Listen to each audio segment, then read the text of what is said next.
கவலை கொள்ளாதே. சிரமங்களால் நகர இயலாதவன் சிரமம் நீங்க அழைக்கும் அழைப்பிற்கு பதில் கொடுக்கும் இறைவன் உன்னோடு இருக்கும்போது கவலை கொள்ளாதே. தேவைகளுக்காக கரமிந்தி துடிக்கும் ஒவ்வொரு மானுடனும் தன்னை அறியாமல் தன் தேவைகள் நீங்க அழைக்கும் அழைப்பிற்கு பதில் கொடுக்கும் இறைவன் உன்னோடு இருக்கும்போது கவலை கொள்ளாதே. நம்பிக்கை கொள்ள எவரும் இல்லாது நம்பிக்கை இழந்து வாழும் மனிதன் மீண்டும் நம்பிக்கை பெற அழைக்கும் அழைப்பிற்கு பதில் கொடுக்கும் இறைவன் உன்னோடு இருக்கும்போது என் நேசனே, உன் உள்ளம் உடைந்திருப்பதை அறிகிறேன். உன் கண்களின் கண்ணீரை பார்க்கிறேன். உன் தனிமை உன்னை வாட்டுவதை உணர்கிறேன். வழி பிறக்காதா என்று தவிக்கும் தவிப்பை அறிகின்றேன். கவலை கொள்ளாதே, இறைவன் நம்மோடு இருக்கிறான். இது மந்திர சொல். தூதரின் தோழர் தூதரிடத்தில் கூறியதை இறைவன் நமக்கு சொல்கின்றான். கவலை கொள்ளாதீர், இறைவன் நம்மோடு இருக்கின்றான்.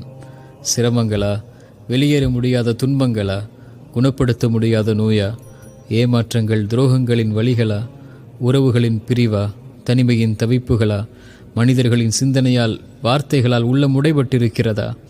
ஒரு முறை மீண்டும் இறந்த உள்ளத்தில் உயிர் பிறக்க உன் நெற்றியை அந்த இறைவனுக்கு முன்னால் பணிய வைத்து இந்த வார்த்தையை உங்கள் உயிருக்கு, உங்கள் உள்ளத்திற்கு கூறிப்பார். கவலை கொள்ளாதீர் என் உயிரே, உன்னை படைத்த இறைவன் உன்னோடு தான்